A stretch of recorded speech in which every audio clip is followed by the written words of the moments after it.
Sarah jolted awake, drenched in sweat, her heart racing. She'd just had the most vivid nightmare. In the dream, she'd woken up to the sound of faint scratching, like claws scraping at the walls. She remembered climbing out of bed, her steps echoing as she wandered through the darkened hallway and into the kitchen. The sound grew louder, almost rhythmic, pulsing through the silence of the house.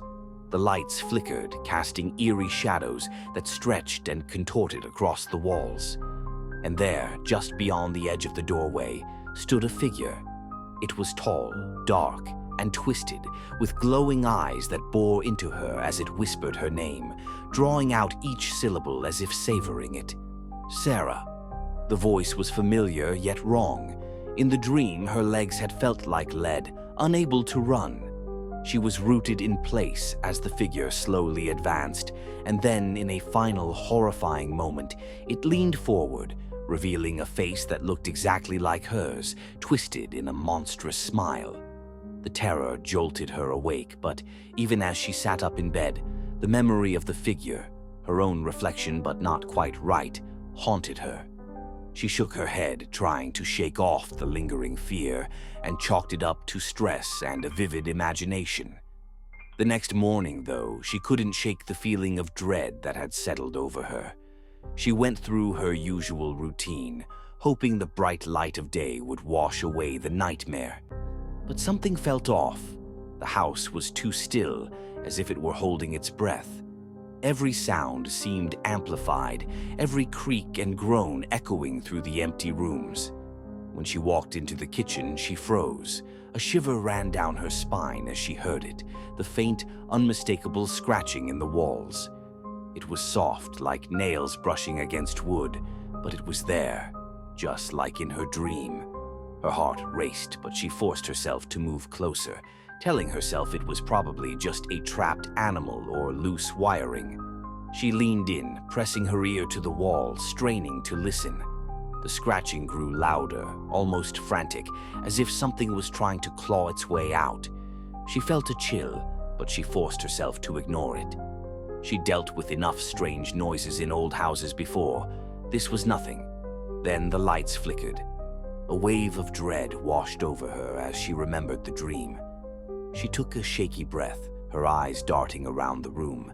She told herself it was a coincidence, just a bad dream lingering in her mind. But then she heard it, her name, whispered from somewhere behind her. Sarah. Her blood ran cold. The voice was just like in the dream, familiar, distorted, wrong. She forced herself to turn, feeling every instinct scream at her to run. The kitchen doorway was empty, but the shadow was back, creeping down the hall, its form flickering like a bad signal. And then, there it was, a figure, her exact double, standing just beyond the doorway. It stared at her, its eyes empty but filled with an eerie, mocking glint. Slowly it grinned, that same twisted smile she'd seen in her nightmare. She wanted to scream, but her throat felt frozen, as if the fear had stolen her voice. Sarah, it whispered again, tilting its head to the side, examining her as if she were a stranger. You're dreaming. Her stomach dropped. This couldn't be happening. She clenched her fists, grounding herself, telling herself she was awake. She had to be. But as she backed up, her double stepped forward, mirroring her every move. She watched as it reached out a hand, its fingers stretching toward her. She could feel the chill radiating from it, like a shadow passing over her soul. Are you sure you woke up? It whispered, a cruel smile playing on its lips. She stumbled backward, desperate to escape, her mind spinning. She darted down the hallway, her heart pounding in her chest. She bolted for the door, but when she tried to twist the knob, her hand passed right through it. She gasped, looking down at her hand, realizing she could see right through it. A slow, horrible realization dawned on her.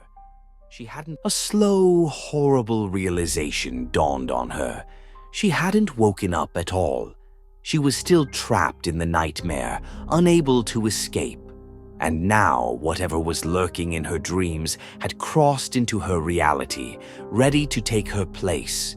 Behind her, she heard the figure laugh, a cold, echoing sound that faded as the world around her dissolved into darkness. The last thing she saw was her double, smiling as it stepped into the waking world, leaving her behind. And as she faded into the shadows, she knew she would never escape.